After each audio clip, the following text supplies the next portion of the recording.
За баярлалаа. За нэлээ орой болсон. Манай энэ ардын намынхан бүлэг дээр юм асуудгүй юм байх таа л гэж бодож байна нэрэ. Зөндөө асуултууд хүмүүс суугаад байгаа болохоор би хэд хэдэн зүйл асуумаар байна. Энэ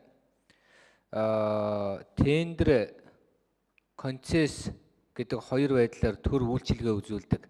Гэтэл одоо шилэн тендер овоо сайхан боллоо гэдэг энэ худалдаа авах ажиллагаан дээр магтаад байсан. Тэгээ одоо тэрийг яагаад татан болгохаар болчихвоо. Концесс гэдэг маань одоо юу гэдэг хөрөнгө оруулалтын газар нь энэ хөрөнгийг чинь одоо бид хянаа дараа нь энэ концессийн баталгааг өгнө гэдээсээ одоо ингээ ямар өгчхөр нөгөө концесс байгуулсан ч юм уу концесс байгуулах гэж байгаа ч юм уу тодорхой ажил үйлчилгээнүүд салгардахгүй юу? Энэ дээр ерөнхийдөө тооцоо судалгаа хийсэн үү? Би тэр дид ажлын хэсгийнхээ хариулаасаа гэж хүсэж байна л да. Яг тэр төр угаасаа өөрөө үйлчилгээ үзүүлэхээсээ илүү тендер концессоор л энэ үйлчилгээгээ авч үзүүлээ явж байгаа учраас. Дээрээс нь энэ тахрын албыг татан булгалаа гэд юм ярьж байна. Энэ дотоодын цэргийг хизээ байгуулах юм бэ? Дотоодын цэргийг байгуулах ёстой гэж бид нар яриад байдаг байсан. Гэтэл дотоодын цэргийн талаар нэг ч юм дурсагдсангүй. Би тэрийг гайхаж байна.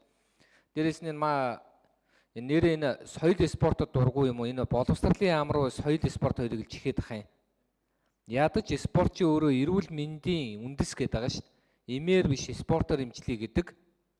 Тийм байхад чинь ерөөсөө набуурын яам ба гэд нэрлчих юм уу? Энэ боловсролын яамыг байж болох бүх жижиг юмнуудыг бодлогогүйгээр ингэ нийлүүлчихдэг. Тэгээ бүгдийг боловсрал гэд. Хэрэв боловсрал гэд нэрлэж байгаа бүх юм боловсралтай холбоотой шүү дээ. Тэгэхээр энийг ингэж шидэх биш энэ ер нь энэ юмнуудыг яагаад ингэж өөрчилсөн юм бэ? Энэ бодлого нь юу юм бэ? Мэдээж спортын дамжуулж боловсрч хөгжих нь зөв л байх л да. Гэхдээ эрүүл байх нь бүр чухал байна л да. Насны хязгаар байдаг учраас. Дээрээс нь одоо энэ бүтцээс хамаарат яг хичнээн хүн ажилгүй болох бай. Энэний яг тоо судалгаа гарсан уу?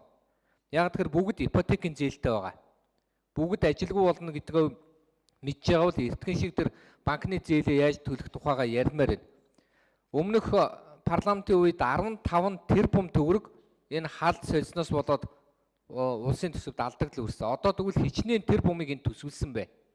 Яг энэ өөрчлөлтөөс хамаарат. Энэний яг нарийн тооцоо гарсан уу гэдгийг би мэдмээр байна.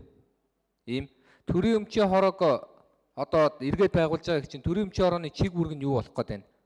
Хувьчил хийнэ гэж байгаа бол яг хувьчлалын тодорхой ямар одоо зүйлүүдээр хувьчил хийх гээд байгаа юм бэ?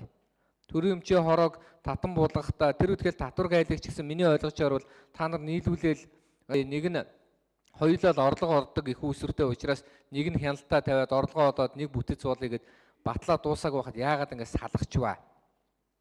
Салгаж байгаа гол үндслийг юу гэж тайлбарлаж байгаа юм бэ? Өөрөөр хэлэх юм бол татвар маань ингээд дахиад босоо бүтэцтэй, гайл маань дахиад босоо бүтэцтэй болно гэсэн үг үү?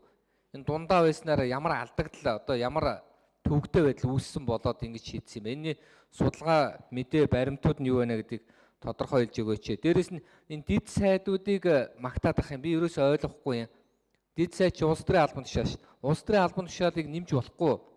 Төрийн жинхэнэ албан хаагчаар оролдож болохгүй гэж бид нар чинь энэ 4 жилийн туршид яриад байгаа шүү. Тэгэхээр улс төрийн албан тушаалдуудаа нэмнэ гэдэг чинь улс төрийн албан тушаалтай хүмүүсээ та нар олон байлгаж энэ намын чинь бодлого байна уу, төрийн бодлого байна уу? Дид сайдын чиг үүрэг нь юу юм?